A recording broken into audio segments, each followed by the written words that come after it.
ஜென்ரலாக நம்ம ஒரு ப்ரொஃபஷனில் இருக்கோன்னா டு டூ லிஸ்ட்டோட தான் நம்ம டே ஸ்டார்ட் ஆகணும். அப்படி ஆகும்போது end of the day if you sit and think about the day அது ரொம்ப எஃபெக்டிவாக எஃபிஷியண்ட்டாக நம்ம பண்ணியிருப்போம். பட் அந்த லிஸ்ட்டு இல்லாமல் நம்ம வந்து ஜஸ்ட் லைக் தட் ஜம்ப் பண்ணும்போது நிறையா இன்கம்ப்ளீட்டான ஒர்க்கு ஒரு சாட்டிஸ்ஃபேக்ஷன் இருக்குமான்னு கேட்டால் இருக்காது.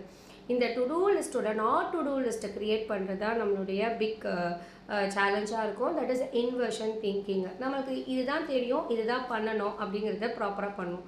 பட் நாட் டு டூ லிஸ்ட்னா இந்த மாதிரி ஒர்க்னால I'm wasting my time, so I should avoid this அப்படிங்கிறத நம்ம பிரெயினுக்கு ஆன்டிசிபேட் பண்ணுறோம், நம்ம வந்து இன்ஸ்ட்ரக்ட் பண்ணுறோம். ஸோ ஒன்ஸ் நம்ம பிரெயினுக்கு அதை இன்ஸ்ட்ரக்ட் பண்ண அது அதுக்கேற்ற மாதிரி ப்ரோக்ராம் பண்ணி எங்கெங்கெல்லாம் வந்து நம்ம சில தவறுகள் மிஸ்டேக்ஸ் நடக்குதோ அது அழகாக அது நம்மளை டியூன் பண்ணி கொண்டு போகும்.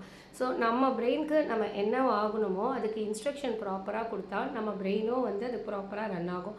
இல்லை ஆன் ஃப்ளோவில் போகலான்னா அது பயங்கர கயாஸாகவும் இன்கம்ப்ளீட்டாகவும் நம்மளுக்கே ஒரு சாட்டிஸ்ஃபேக்ஷன் இருக்குமான்னு கேட்டால் அது பெரிய டவுட்டாக தான் இருக்கும்.